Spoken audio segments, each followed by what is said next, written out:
네, 안녕하세요. 안녕하세요. 웹툰 만화 콘텐츠 온앤오프 페스타 두 번째 온라인 토크쇼를 시작하겠습니다. 후! 네, 웹툰 만화 콘텐츠 온앤오프 페스타는요, 요즘 세계를 선도하고 있는 K-웹툰과 지금의 K-웹툰을 있게 한 긴 역사가 있는 출판 만화와의 관계를 알아가는 의미 있는 페스타인데요. 출판 만화와 웹툰 같으면서도 다른 것 같은 두 분야는 이 만화라는 하나의 카테고리에서 나왔습니다. 지금의 웹툰이 있게 한 출판 만화와 한국 만화의 위상을 올린 K-웹툰이 앞으로도 상생하고 성장할 수 있는 관계가 될 수 있기를 바라며 이런 의미 있는 저희 페스타 중 온라인 페스타 토크쇼의 두 번째 진행을 해주신 장보규 작가님이십니다. 안녕하세요, 작가님. 안녕하세요. 네, 반갑습니다. 작가님 소개 부탁드립니다. 예, 안녕하세요. 저는 2015년에 그 코미코 웹툰이라는 곳에서 파이어스로 데뷔를 했고요. 그 뒤로 현재는 지금 네이버에서 작품을 준비하고 있는, 연재했고 준비를 하고 있는 장보규 작가라고 합니다. 어서 오세요, 작가님. 네, 반갑습니다. 네이버 연재 너무 대단하신데요. 아닙니다. 다음 차기작 준비 중이시라고요? 네, 하고 있습니다. 혹시 언제쯤 나올지 저도 잘 모르겠습니다. 그게 혹시 정해져야 되는 건가요? 아니면 작가가 준비가- 열심히 하냐 안 하냐에 따라서 결국에는 빨리 들어가냐 안 하냐인 것 같습니다. 진짜요? 네. 기대하겠습니다. 아, 아직 뭐 감사합니다. 제목 나오고 이러면 안 되는 거죠? 예, 한 3번 정도 빠꾸를 먹었기 때문에 아. 네, 저희도 모르겠어요. 알겠습니다. 네. 그러면 혹시 대표적인 작품 말씀해 주셨는데 하나 뭐 가장 좋아하는 작품이 있으시다면? 좋아하는 작품은 아무래도 제가 글 그림을 전부 다 작업했던 스트릿 워크아웃이라는 작품이 오. 있습니다. 그게 최근에 연재했던 작품이었고, 네. 예, 제가 진짜 처음으로 제가 지금까지 3작품 정도를 했는데 오. 마지막으로 한 이 3번째 이 작품이 스토리를 직접 써보니까 되게 고된 여정이었거든요. 진짜 힘들더라고요. 저는 그림만 그릴 때는 몰랐는데 네.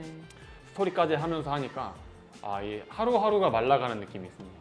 이 그림이 가져가야 되는 부담과 글이 가져가야 되는 부담을 다 갖고 계시는. 예, 엄청나더라고요. 아. 예. 그림은 제가 늘 그리니까 사실은 그냥 약간 노동처럼 합니다. 그냥 오늘은 몇 시간 일해야지 이렇게가 할 수 있는데 스토리는 그게 안 돼요.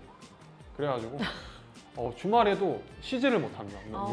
진짜 잠자는 시간 외에는 전부 다 제가 일하는 시간 같더라고요. 약간 불안함이 좀 불안한 크셨던 것 거죠. 같아요. 이 스토리가 부담감? 맞나? 이 스토리가 재밌나? 약간 이런 생각이 들기 시작하면 피가 말립니다. 오늘 장보규 작가님을 저희가 웹툰 그림 작가님으로 모시긴 했지만 그렇죠. 예. 그거를 사실은 이제 구분하는 게 의미가 없기도 하죠, 사실은. 많은 작가님들이 뭐 다 그런지는 모르겠지만 그래도 거의 대부분 어렸을 때는 글 그림을 다 하는 만화가를 생각하시면서 만화가를 준비하셨을 것 같아요. 맞아요. 근데 이제 막상 이제 업계에 들어오면 여러 가지 분야가 있습니다. 글, 뭐 그림, 어시스턴트, 배경만 그리시는 어시스턴트라든가 그런 것 쪽으로 이렇게 나가시는데 그런 방향성에서 자기가 만족한다면 물론 좋겠지만 저는 일단 제 개인적으로는 전 글 그림을 다 하고 싶었었기 때문에 어떻게 보면 이제 소원성취한 거죠. 그래서 저희는 사실 저 같은 경우는 웹툰 작가님 하시면 당연히 스토리 글 좀 다 하시고 채색이나 이런 거를 조금 서포트 받으시는 줄 알고 있었는데 이렇게 스토리 작가님, 그림 작가님이 이렇게 좀 프로페셔널하게 나뉘어져 있는 방법도 있다는 걸 모르긴 했었어요.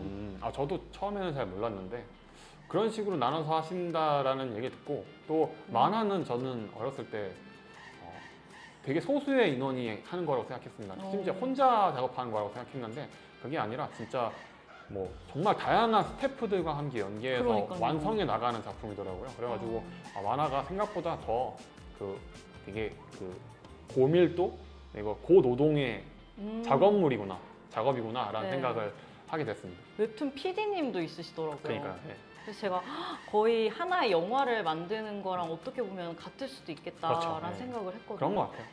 그래서 너무 대단하시다. 저희는 사실 지금 이 페스타가 출판 만화와 이 웹툰이 함께 상생하고 함께 성장할 수 있는 관계를 만들어 가자라는 의미로 저희가 오프라인 거리 축제도 있고요. 지금 온라인 이렇게 토크쇼 진행을 하고 있는데 그래서 장보규 작가님 오셨기 때문에 저희가 출판 만화에 대한 이야기를 좀 같이 해보고자 해요. 아무래도 웹툰계에 지금 몸을 담고 계시니까 출판 만화 좋아하시죠? 엄청 좋아합니다.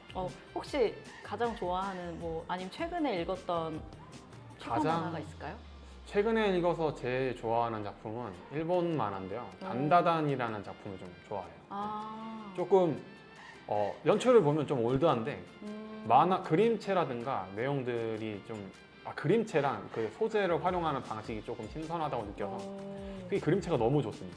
그러면은 아무래도 웹툰 작가시기 때문에 다른 작가님 아. 책을 많이 보시는 편이신가요? 웹툰 작가요. 네, 웹툰? 웹툰이나 뭐 웹툰 쪽에서는 제일 좋아하는 작품은 현재 그 서비 작가의 초인의 시대라는 작품을 좋아합니다. 서비 작가님의 예, 초인의 그 시대. 작가님하고는 그 작가님하고는 제가 이제 축구 그 동아리가 있어요. 아, 네이버 진짜요? 작가들끼리 아. 거기서 좀 만나서 얘기를 해봤는데 음. 이 만화에 낭만이 있는 분이십니다. 음. 예, 그래서 제가 좋아하거든요. 그런 낭만. 아. 약간 천편일률적인 웹툰계의 장르가 네. 너무 많잖아요. 네. 막 회기물, 뭐 판타지 이런데 네. 그분은 정통 소년 만화의 무언가를 좀 지향하는 것 같더라고요. 음. 그래서 그거 보면서 되게 간만에 불타올랐습니다. 예, 그런 만화를 보는 걸 좋아하기 때문에 웹툰에서는 그렇고요. 만화에서는 제가 진짜 오랫동안 좋아하는 작품은 후지타 카츠히로 작가님의 아유. 그 꼭두아시 서커스라는 작품을 되게 좋아합니다. 요괴 소녀 호야라는 작품도 했었고 그것도 완전 소년 만화거든요. 열혈 그 작가님의 작품에 영향을 좀 받은 많이 봤죠. 오. 네, 저도 소년 만화를 좋아하고 뭔가 사람을 뜨겁게 하는 그런 감성을 항상 좀 안에 가지고 살고 싶기 때문에 네, 그런 것도 전해주고 싶기도 해요. 그래서 그런 만화가 되고 싶다라는 생각을 늘 합니다. 아, 네. 그러면은 일단 웹툰이 요즘에 이제 많이 나왔지만 출판 만화의 영향을 굉장히 많이 받으셨을 텐데 네. 사실 이 웹툰이 우리나라에서 지금 위상이 커졌잖아요. 네네. 그래서 아무래도 해외 작품 많이 좋아하시는 것 같은데 그런 작품들은 사실 요즘 웹툰보다는 출판 만화로 많이 보시는 편이신가요? 최근에 좀 많이 보려고 노력을 하고 있어요. 아. 사실 저도 웹툰을 이제 좀 보려고 노력을 할 정도로 사실 그 전에 잘 보지 않았었습니다. 이게 익숙하지가 않으니까 손이 안 가게 되는데 근데 업계에 있는 사람으로서 그리고 또 어떤 편견이나 생각들을 계속 깨면서 성장해 나가지 않으면 작가는 결국 작업을 할 수 없으니까 그렇죠. 그래서 요즘 이렇게 좀 보고 있습니다. 네. 확실히 출판 만화 시대 저도 출판 만화를 보고 자란 이제 세대인데 그래서 웹툰이 지금은 좀 익숙해졌는데 초반에는 좀 익숙하진 않았던 것 같아요. 근데 반대로 웹툰 세대 지금 친구들은 출판 만화가 이제 조금 커서 어색하지 않을까라는 생각이 또 들기도 하거든요. 최근에 어떤 친구들 만나봤는데 출판 만화는 본 적도 없는 애들이 태반이더라고요. 벌써요? 네, 출판 만화는 거의 뭐 틀딱이나 보는 거라고 생각하는 것 같은데 아, 그렇지 않아요. 그렇지 않은데 네. 웹툰이 훨씬 더 익숙할 수밖에 없겠죠. 네. 그렇죠. 어렸을 때 제가 고등학교 때 생각을 해보니까 네. 그때 이제 막 다음에서 야후나 이런 데서 웹툰이 나왔었습니다. 그때 다음에서 강풀이 제가 고등학교 때 강풀 작가님께서 이렇게 네. 성행하고 있었는데 네. 되게 적은 페이를 받고 일을 하셨다고 들었어요. 그때는 입지가 예, 입지가 없었으니까요. 없었으니까. 예, 그러다 보니까 작가님들 사이에서는 웹툰이 되겠어라는 말들이 좀 많이 오갔었다고 하는. 누가 본다고. 예, 웹툰 약간. 그거 뭐 있겠어? 라는 생각을 했다고 하는데 지금 생각해 보면 그런 것 같아요. 그 약간 신포도 전략 같은 거였다고 생각을 해요. 그러니까 에이, 저 포도는 어차피 실 거니까 난 안 따먹을래 라고 하는 배가 고픈데도 따먹지 않는 물론 조금 상황은 다르지만 뭔가 새로운 게 다가왔을 때 우리는 항상 그 자기 합리화를 하게 되잖아요. 일단 초반에 부정하고 보는. 예, 일단 부정하죠. 내가 가지고 있는 것들을 부정하면 모든 게 무너질 수도 있다라는 착각. 물론 그게 오랫동안 사람이 살아온 어떤 성향이라고는 하는데 심리적 편향이라고 하는데 그쵸. 어찌됐건 그런 사이클을 한번 쭉 보니까 사람이 배워야겠구나라는 생각이 들어요. 그러니까 웹툰을 보기 시작한 겁니다. 웹툰을 더 많이 보려고 하고 배워서 나중에 이 웹툰이 또 다른 매체로 변화될 때에도 나는 도태되지 않고 계속 배워나갈 수 있는 작가가 돼야겠다라는 생각이 들어요. 하긴 맞아요. 지금 웹툰 말고 또 다음에 어떤 매체로 웹툰이 발전할지도 모르는 그렇죠. 상황이잖아요. 네네. 그래서 그 의미로 또 다음 이제 주제가 나오긴 할 텐데 그 전에 혹시 이제 출판 만화랑 웹툰 이 관계가 작가님 개인적으로는 어떻다고 생각하시나요? 그냥 형제 관계라고 생각을 합니다. 어. 형제 관계죠. 조금 성향이 다른.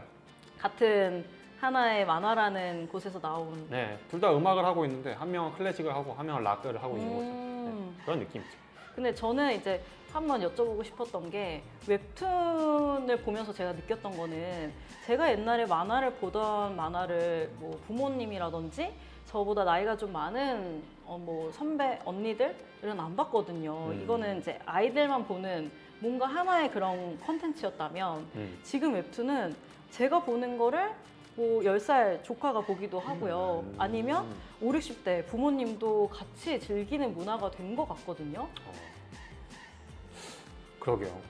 그런 부분은 좀 어렵네요. 네, 좀 다 같이 즐기는. 다르긴 하네요. 네, 그래서 그런 게 조금 앞으로 만화의 그 성장 그리고 좀 앞에 이제 시장성, 이제 고객분들 층이 엄청나게 늘어난 것 같은 느낌이 드는데 그 혹시 느껴지시나요? 그러네요. 확실히. 옛날에는 그러니까 이게 옛날에는 잡지가 청년지가 있었고 소녀지가 맞아요. 있었죠. 그리고 네. 소년지가 있었죠. 그리고 그 독자층들은 정확하게 그 대상자들을 겨냥했었어요. 그러니까 소녀지를 보는 남성 독자는 그렇게 많지 않았어요. 타깃이 확실한. 타깃이 거의 확실했죠. 네. 근데 지금 네이버 웹툰에 딱 들어가 보면 전부 다 섞여 있는 게 몇백 개나 있잖아요. 그래서 그렇게 가능한 것 같아요. 네. 하도 다양한 이제 분야와 네. 내용이 있기 때문에. 그리고 옛날에는 마치 내 마트, 내가 운영하고 있는 어떤 슈퍼마켓을 홍보하려면 내 집 주변에만 팔았지만 지금은 인터넷이라는 매체가 내 마켓을 전부 다 전국에 다 홍보할 수 있게 되니까 나랑 일면식 단 한 번도 없는 사람이 내 작품을 다 알 수도 있겠다라는 그쵸, 생각도 그쵸. 들면 이게 완전히 시대가 달라진 것 같긴 하네요. 아니면 옛날 칠판 만화 시대에는 이제 제가 무슨 책을 읽는지 남들이 보거나 사실은 이게 물질적으로 이렇게 보여지게 되잖아요. 네. 제가 사실 취향이 뭐 유치할 수도 있고 아니면 조금 키즈물도 좋아할 수도 있고 아니면 좀 뭐 이렇게 무협 만화를 또 좋아할 수도 있고 한데 그거를 사실 웹툰 안에서는 자유롭잖아요. 그쵸. 좀 자유롭게 소비할 수 있는 문화도 영향을 주지 않았나 싶기도 하거든요. 그런 것 같네요. 네. 그래서 혹시 작가님 독자층은 다양한지 이런 것도 알 수 있나요? 어느 정도는 좀 알게 됐는데 요괴대전 연재했을 당시에는 10대가 가장 많이 봤던 것 같아요. 10대 애들은 10대 분들은 저희 작품 보고 너무 재밌었다고 인생 작품이라고 그러는데 20대 이상부터는 심지어 욕하는 분들이 그런 걸 만화라고 그러냐고. 그러면 이제 약간 저는 스토리 작가가 아니니까 맞아 좀 그래 이렇게 말했거든요. 이거 스토리 작가님. 스토리 작가 늘으시네요. 두식이도 늘 알고 있는 겁니다. 예.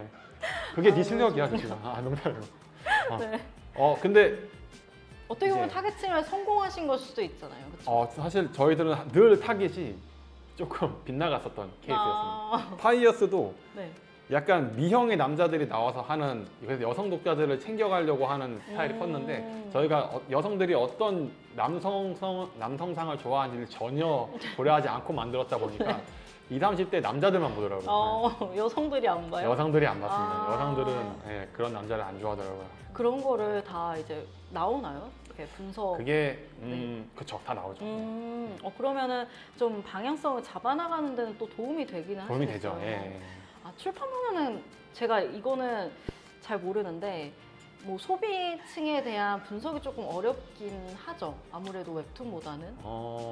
옛날에는 출판 시대에서는 그 이메일 엽서를 보내면 네. 그 나이랑 이제 성별을 다 적어서 보내줄 테니까 바로 오. 캐치도 했었을 거예요. 근데 네이버도 그게 가능할 겁니다. 그거를 그냥 그 트래픽 소스를 다 가지고 있으니까 누가 보고 있는지 아마 다 확인하는데 개인 작가들이 그걸 잘 확인 안 해요. 많이들 요즘은 하실 수도 있는데 네. 보통 잘 안 하죠. 보통 잘 안 하는 것 같더라고요. 근데 저희도 사실 잘 안 했어서 잘 몰랐는데 그런 것들을 이제 좀 조사를 해야 되니까. 왜냐하면 작품을 만드는 대중 작가는 내 대상자를 정확하게 타겟해야 할 줄 알아야 되더라고요. 그쵸.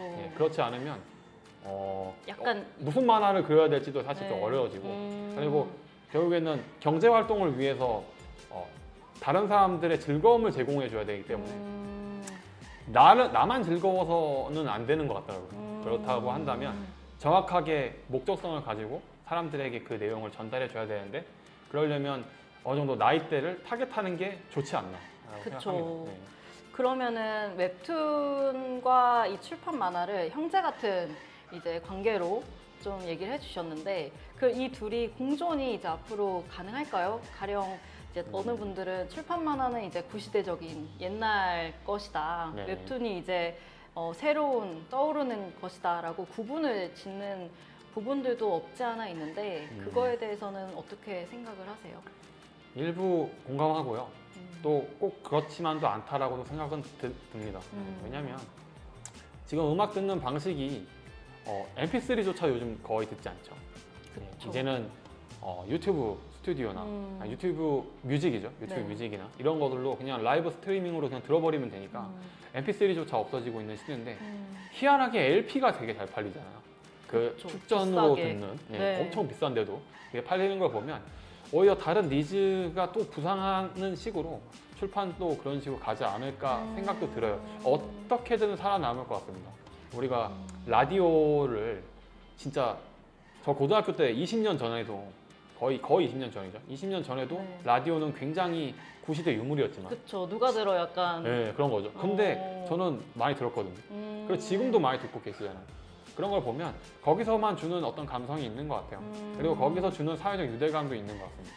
약간 희귀성 그리고 약간 네. 취향 이런 것도 타면서 다른 느낌으로 또 좋게 가져갈 수 있는 부분인 것 같아요. 네네, 그런 것 항상 그 메인 자리를 찾을 수 있는 것도 아니기 때문에 시대 흐름상에 또 그런 게 있다라고 말씀을 주신 것 같은데 저도 그 부분 굉장히 공감하는 것 같고 그래서 이제 사실은 저희 이 페스타의 의미가 이제 그런 관계를 같이 알아가고 출판 만화 작가님도 모시고 웹툰 작가님도 모시고 하는 거리 축제가 있어요. 그래서 한번 말씀을 드리면 그 안양 쪽에서 저희가 거리 축제를 10월 달에 하게 되는데 이런 웹툰에 대한 그리고 출판 만화에 대한 오프라인 거리 축제에서 직접 독자들을 만나고 이런 행사에 대해서는 해보신 적 있으세요? 아니면 어떻게 저도 생각하세요? 아직 한 번도 해본 적이 없고요.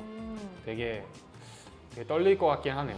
네, 저도 독자 그러니까 약간 지금은 이제 좀 유명한 작가님들이 약간 매체에 좀 등장하기 시작하면서 네. 약간 공인화가 된 지가 꽤 됐는데 대부분의 작가님들 많은 작가님들은 딱히 공인까지 되고 싶어 하시는 분들은 별로 없을 수도 있잖아요.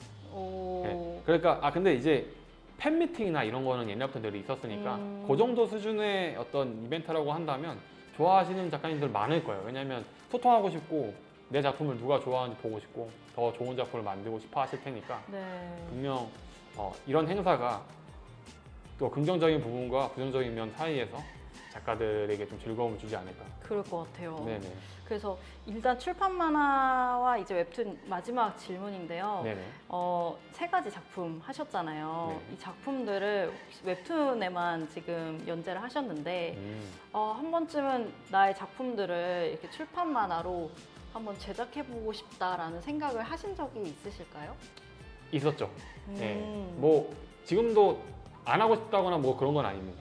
제가 방법을 모를 뿐이지. 네. 그리고 수요 자체가 있는지도 사실 잘 모르겠어서 저는 계속 무언가를 시도하고 싶고요. 그래서 독자들이 제 작품을 좀 다양하게 볼 수 있으면 저도 좀 소통하기 편한 수도 있잖아요. 그렇죠. 그렇다고 한다면 저는 결국 제가 작품을 하는 이유는 저의 생각을 공감받고 싶기 때문에 나는 이런 생각을 갖고 작업을 하는데 네. 나 이런 거 되게 좋아하거든. 나 이런 거 되게 멋있다고 생각해. 너희는 어떠니? 라는 걸 항상 던져요. 거기서 공감하는 사람들과 같이 얘기를 하고 싶은 거죠. 네. 그렇기 때문에 어떤 식으로든 제 작품이 널리 퍼진다는 건 결국 제가 바라는 그런 그 지점에 도달할 수 있는 방법이지 않을까 생각을 해요. 네. 그러면 출판 만화를 언젠가 꼭 내셔서 좀 전 세계 책을 판매하는 그날까지. 물론 그렇죠. 네. 확실히 출판이 아직은 국내에서만 국한돼서 네. 웹툰이 이렇게 생각이 바뀌신 것 크지. 같아요. 일본을 가야겠습니다. 네. 네. 일본을 가서 전 세계에 내 만화를 네, 플랫폼이 네. 한국에서는 아직은 진짜 발달되어 있잖아요. 그 그렇죠. 네. 네이버나 카카오가 지금 잘 되어 있는데 해외는 아직은 그 정도로 그렇죠. 잘 아직은 되어 있진 않다고 알고 있어요. 저도 듣기로는 일본 출판 만화가 아무리 한국 웹툰이 커졌다고 해도 일본이 아직 몇 배는 더 큰 걸로 알고 있습니다. 출판이. 네. 근데 이제 그쪽도 이제 웹툰 시장을 들어온다고 하더라고요. 들어와야죠. 네. 네. 그 메이저 회사가 들어온다고 하더라고요. 음. 휴에이사, 그 소년점프, 드래곤볼이나 이런 원피스 네. 연재하고 있는 그것이 이제 웹툰을 준비한다고 하더라고요. 어떤 식으로 시장이 변할지 좀 궁금합니다.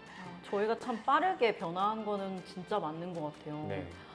그러면 지금 일단은 저희가 일부 주제로 출판 만화와 웹툰의 관계에 대해서 장보규 작가님과 이야기를 나눠봤는데요. 저희 사실 본격적인 오늘 주제였죠. 웹툰 그림 작가님이 이야기하는 AI의 수용과 위기에 대해서 저희 60초 뒤에 함께 이야기 나눠보도록 할게요. 네, 지금 2부 시작했는데요. 2부의 주제인 웹툰 그림 작가가 이야기하는 AI의 수용과 위기에 대해서 한번 본격적으로 이야기를 해볼게요.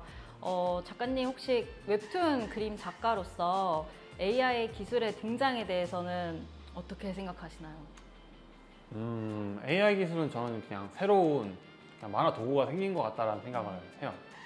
아직까지는 그렇습니다. 왜냐면 클립 스튜디오라는 프로그램을 만화를 그리시는 분들은 다 아실 텐데 클립 스튜디오는 디지털 드로잉 기구잖아요. 포토샵과 좀 비슷한. 근데 이제 처음에 그걸로 만화 그린다고 했을 때 좀 많은 사람들이 좀 반대했던 경우도 있었던 걸로 저는 알고 있습니다. 근데 결국에는 지금 다 쓰고 계시고, 그랬던 것처럼 결국에는 도구가 익숙해지는 단계를 거쳐서 AI를 활용하지 않을까 생각합니다. 그러면은 이제 창작 과정이나 작품 개발하시는데 지금 이제 루틴이 있으시잖아요. 네네. 근데 AI가 딱 들어왔을 때 주는 영향이 긍정적인 면, 부정적인 면이 좀 있을 것 같긴 해요. 혹시 어떻게 나눠서 생각해 보시자면 어떨까요? 일단은 제가 집에 이제 오피스 프로그램이 하나 어플리케이션 그 유료로 결제해서 쓰고 있는 게 있는데 거기에 AI 챗 GPT 같은 AI 기능이 좀 들어갔더라고요. 새로 생겼어요. 근데 한번 써봤는데 뭐 예를 들면은 여름에 대해서 알려줘 이렇게 탁 치면 진짜 여름에 대해서 주르륵 나오는데 그게 제가 일일이 웹서핑을 해서 검색하는 것보다 더 다양하게 나오니까 그쵸. 너무 편한 거예요. 스토리에 대해서 이렇게 약간 막힐 때 이거 뭐였지? 이 지식은 뭐였지? 이런 거 좀 물어볼 땐 좋은 것 같더라고요. 근데 이제 부정적인 건 조금 부정적이라고 할 수 있을까? 단점이라고 할 수 있는 건 그 정보가 지금 아직까지는 신뢰성이 높다고 생각은 안 됩니다. 왜냐면 결국에는 AI가 렌더를 돌려서 인터넷에 있는 모든 정보를 수집하는 건데 그 정보가 신뢰가 확정된 게 아니잖아요. 그것들을 다 갖고 온 거기 때문에 결국에 취해야 되는 정보는 좀 한정적인 것 같아요. 아직은. 그럼 작품을 그리시거나 이제 만들기 전에 엄청 많은 사전 조사와 그러니까 자료를 모으시는 거죠. 그렇죠. 그런 역할을 AI가 훨씬 더 시간을 단축해주고 조금 정리를 좀 해주는 좋은 효과는 있겠네요. 네, 그런 느낌이라고 보시면 될 것 같습니다. 약간 자료 조사하는 서포터 느낌으로. 네, 딱 그 정도. 걔가 스토리를 만들어준다? 뭐 가능은 할 것 같습니다. 근데 저는 작품을 만들 때 작가가 어느 정도 그 좋은 정보들을 배치한다고 생각하거든요. 근데 AI가 아직 배치한다라고 생각은 못 하겠고요.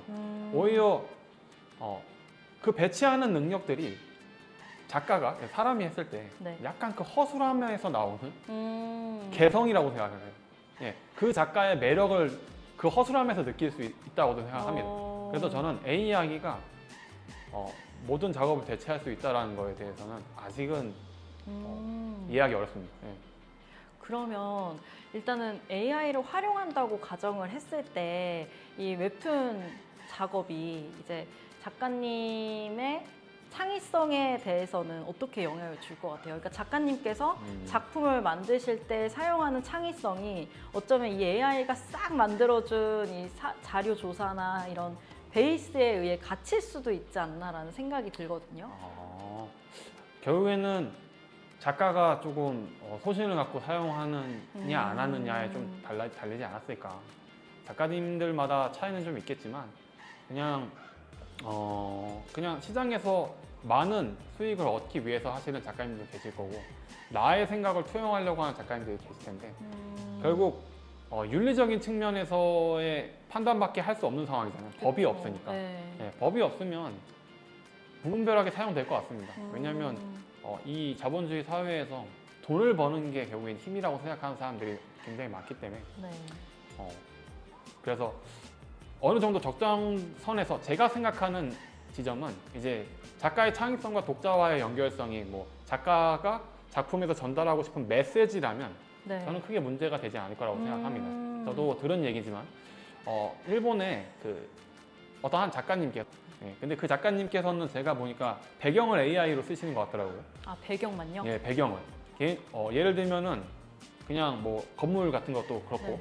그 뒷 배경에 뭐 되게 괴물 같은 꽃이라는 이미지를 그 주려고 네. 괴물꽃 뭐 이런 걸 쳤대요. 그러니까 괴물과 꽃이 합쳐져서 약간 키메라 같은 걸 박았는데 네. 그게 마치 이 격투가의 이미지 같다라는 식으로 주려고 그 AI를 사용하신 거더라고요.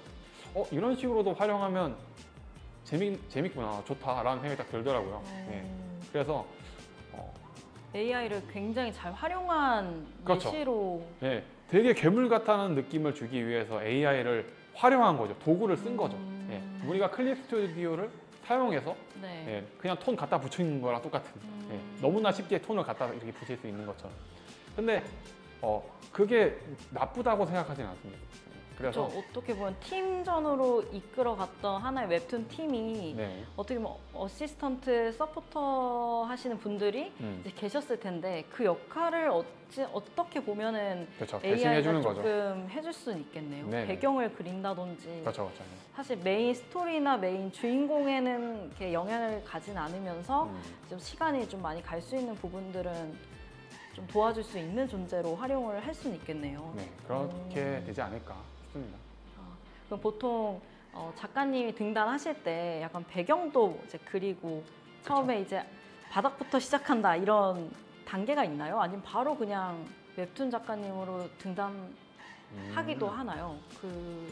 둘 다 있는 것 같습니다. 아, 근데 웹툰 시장이 되면서 거의 바로 그냥 하시는 경우들이 더 많아진 것 같아요.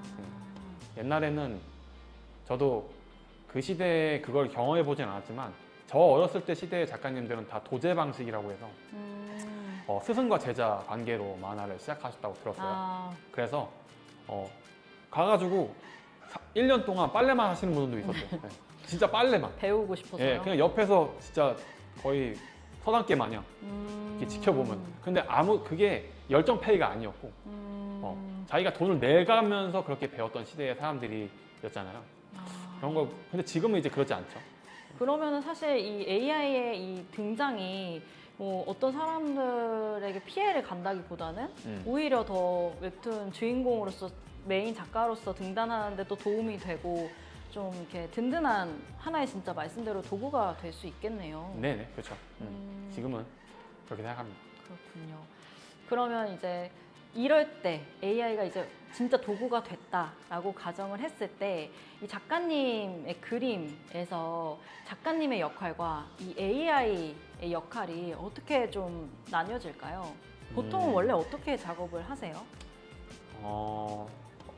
채색을 이제 보통 작업을 하면 콘티를 만들고 그 콘티 다음에 그 스케치를 하고 그다음에 펜터칠을 하고 채색을 들어가고 식자를 넣고 올리고 이게 순서인데 아직 뭐 잘은 모르겠지만 콘티까지 만들어내는 AI가 콘티까지 만들어내는 단계도 생길 수도 있겠죠.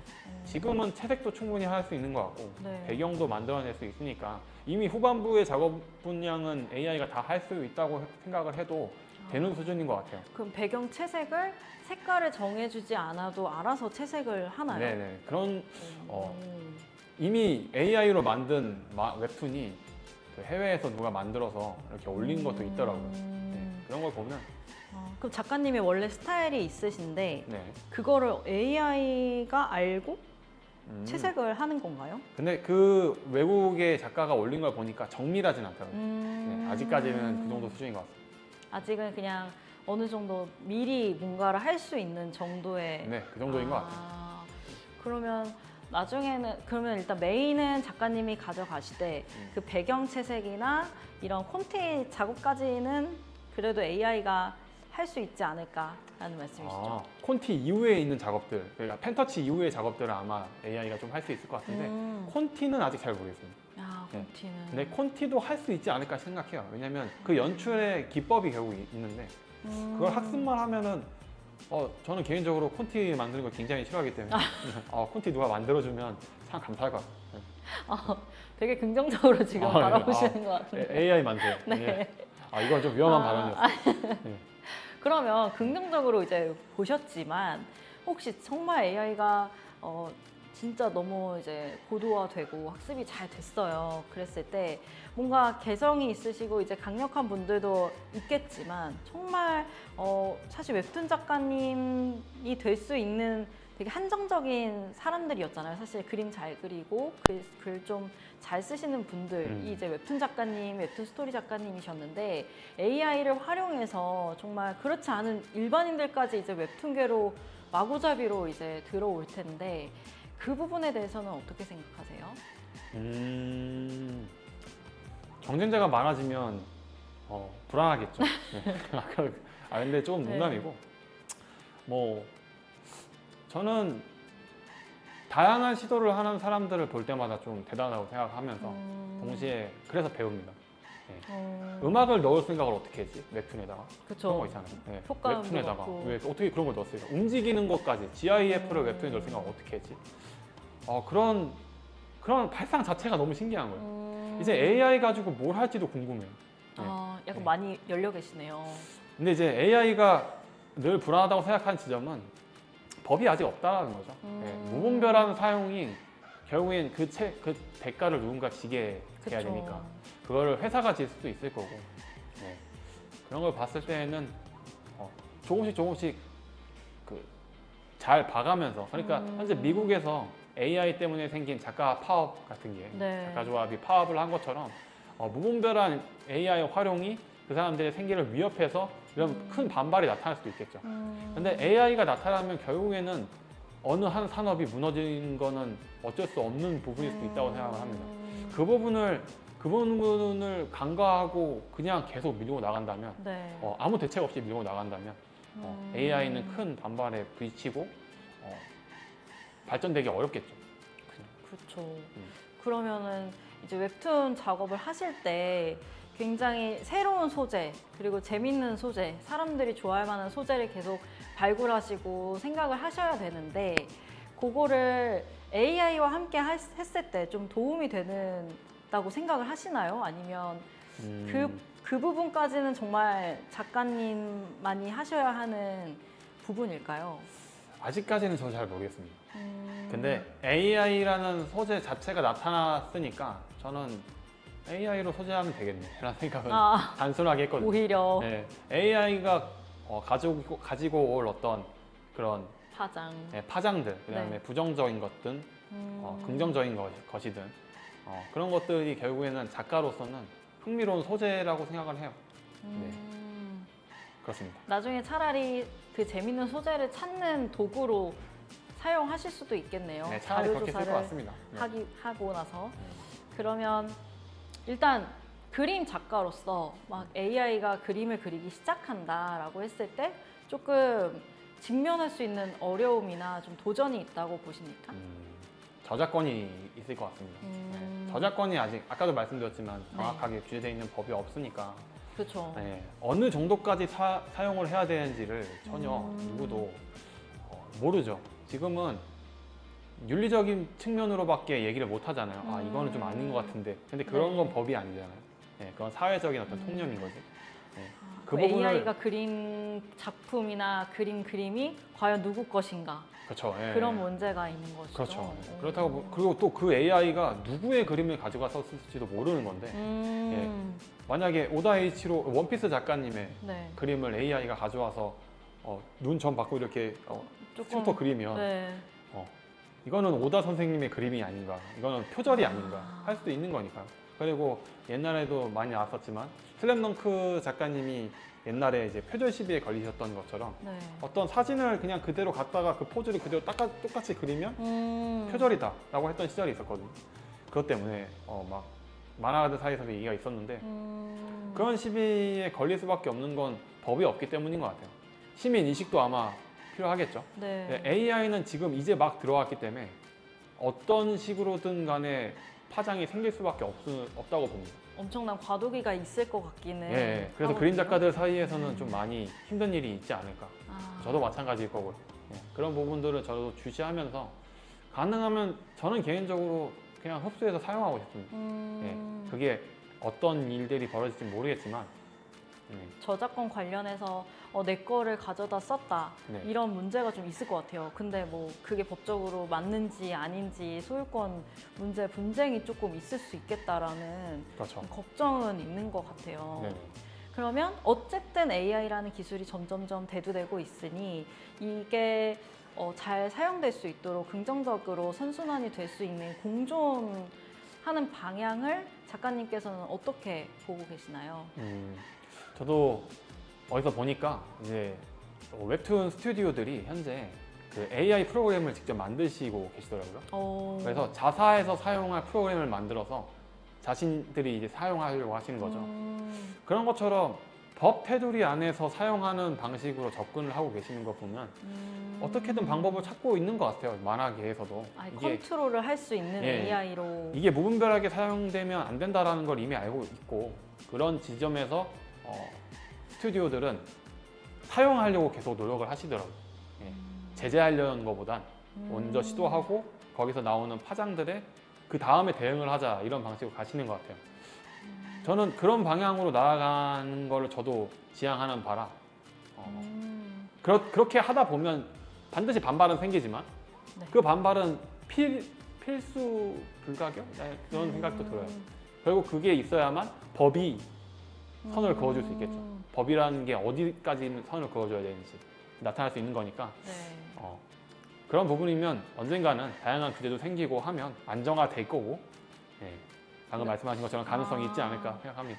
AI도 결국에는 아마추어가 사용하는 것보다는 아직은 프로들이 조금 더 좀 능숙하게 AI를 잘 다뤄주는 게 먼저 도입이 되어야 될 것 같아요. 지금 말씀하신 솔루션을 통해서 컨트롤할 수 있는 사람, 좀 잘 아는 사람들이 앞에 잘 닦아놔야 법이 좀 잘 만들어질 것 같고 그 법 내에서 이제 다른 일반 사람들도 좀 안전한 방향으로 좀 사용할 수 있는 그런 길이 조금 만들어져야 될 것 같긴 말씀하신 하네요. 게 맞는 것 같습니다.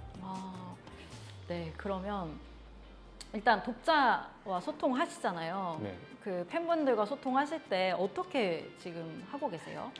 SNS로 이제 연락이 오시는 경우도 있고요. 네.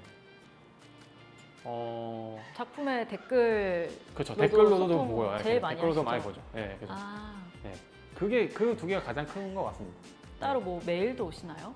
메일도 올 때가 있습니다. 네. 뭐 너무 좋아요 이렇게. 그렇게. 예. 네. 요괴대전 2부는 언제 하시나요? 그런 얘기. 요괴대전 2부는 버리신 건가요? 그러면 그 팬분들의 모든 댓글이나 이런 연락을 이 시간적으로나 물리적으로 이걸 다 이제 분리하고 분석하시고 할 수가 있으세요 현재? 저는 일단 그렇게 하지는 않는데요. 그렇게 하지 않아도 되지 않나라는 생각도 하고요. 네. 근데 저는 개인적으로 댓글을 다 봅니다. 네. 전부 다 봐요. 예, 욕하는 것도 네. 있고 뭐 칭찬하시는 걸 훨씬 많아요. 훨씬 많습니다. 예, 저에게 재밌게 봤다고 하시는 분들이 훨씬 많은데 이제 가끔씩 부정적으로 얘기하시는 분들도 있는 거 보면 이런 분들도 있구나. 가고 뭐 이렇게 하는 편입니다. 예. 그러면 이 AI를 활용해서 독자들의 소통을 좀 더 분석하고 뭔가 독자들의 메시지를 좀 깔끔하게 이제 작가님께서 수용하시고 다음 작품에 좀 적용하거나 다음 화에 영향을 갈 수 있게 그런 기능이 있다면 그 부분에 대해서는 어떻게 생각하세요? 그렇게 생각하고 접근한 적은 한 번도 없었는데요. 네. 생각해보니까 제가 무의식 중에 그런 식으로 하고 있긴 했습니다. 네. 그거를 파악하고 그 댓글을 보고 이렇게 생각하는 방향성이 어떤 주류구나. 그리고 사실 그 주류 안에는 제가 생각한 이미 내용이 있습니다. 네. 예. 근데 내가 생각한 내용 안에 이 사람들은 또 이런 생각을 하면서 되게 제 안에서는 되게 화학작용 같은 게 일어납니다. 되게 흥미롭고 재미있는 이렇게 가는 것도 재밌겠다 라는 그런 것들이 좀 생기는 걸 보고 무의식 중에 따라가는 것들도 있어요. 예. 그런 걸 그게 보면 좀, 네, 제가 진정한 제가 유도한 소통이죠. 적은 없는데 네. 결국에는 소통의 효과가 나타나기 시작한 거죠. 그런 건 좀 있는 것 같아요. 사실 말씀 들어보니까 이게 AI가 그냥 단순하게 이렇게 분석해서 한 문장으로 알려주는 것과 직접적으로 하나하나 이제 소통 보시고 읽어 보시면서 결론을 내리시는 거는 또 다른 차이가 있을 것 같기는 해요. 그게 너무 많은 이제 다양한 의견들을 수렴을 할 때는 AI에 좀 뭔가 하나의 통계가 필요할 것 같고, 뭔가 이제 커스터마이징하고 뭔가 작가님의 의견을 더 끌고 가실 때는 좀 이렇게 하나하나 직접 보시면서 판단을 작가님이 하시는 방향도 있을 것 같아요. 그렇죠. 바로 아까 초기에 말씀하셨던 것처럼 작가가 스스로 하는 그 선택들이 사실은 완벽한 게 아니잖아요. 허술하고 이 선택이 맞나? 저 선택이 더 맞을 수도 있는데 근데 결국에는 그걸 배치를 하잖아요. 그러면 배치에서 오는 그 허술함들이 어떤 독자는 욕을 할 것이고 네. 어떤 독자들은 그래도 이게 맞지라고 생각하는 것들이 있잖아요. 근데 그런 것들이 결국 작가라고 저는 생각을 하기 때문에 AI가 아직은 흉내낼 수 없는 지점이라고 생각하기 때문에 저는 그런 걸 더 좋아합니다. 딱 거기까지만 사용하는 게 만화가와 AI가 좀 공존할 수 있는 지점이 아닐까? 지금은 저는 그렇게 생각합니다. 그러면 이제 마지막 질문인데요. 네. 장보규 작가님의 정말 작품마다 개성이 이제 묻어나 있잖아요. 장보규 작가님만의 색깔, 개성이 있는데 이 AI 기술을 활용하면서 작가님의 스타일이 사실 흔들릴 수도 있잖아요. 어떻게 그렇죠. 보면은. 근데 그거를 이제 유지하고 확고히 가져갈 수 있는 방법을 작가님은 어떻게 생각하고 계세요? 아직까지는 AI로 제가 활용해서 해본 적은 없지만 아마 한다면 리터칭하는 정도. AI가 뽑아낸 그림을 제가 이제 조금 수정 보완해서 저의 느낌을 좀 살려서 작업하는 방식으로 제가 작업하지 않을까 생각이 듭니다. 그리고 뭐 스토리 같은 경우에는 아까 말했던 것처럼 챗 GPT처럼 나온 그런 내용들을 가지고 제 작품에 정보를 조금 참고해서 작업할 수 있을 것 같고요. 지금으로서는 거기까지만 딱 생각이 듭니다. 네. 네, 오늘 장보규 작가님께서 얘기해 주시는 AI의 위기 그리고 수용에 대해서 이야기를 해봤는데요. 작가님 소감 한마디 해주시면 감사드리겠습니다. 네. 이렇게 처음으로 어디 와서 스튜디오에 와서 인터뷰를 해본 건 처음인데요.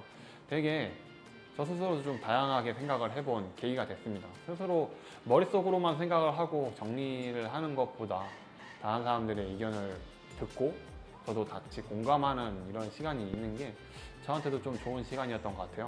그래서 다음에 또 이런 좋은 기회가 있으면 또 독자님들을 직접 만나뵐 기회가 있으면 직접 만나서 얘기를 하고 저희 작품들 어땠는지 좀 말씀해 주세요.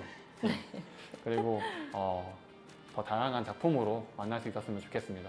감사합니다. 네, 감사합니다, 작가님. 오늘 귀한 시간 내주셔서 저희 온라인 토크쇼 2번째 시간 빛내주셔서 너무 감사드리고요. 장보규 작가님과는 다음에 또 좋은 기회로 뵙도록 하겠습니다. 그럼 시청해주신 여러분 감사합니다. 감사합니다.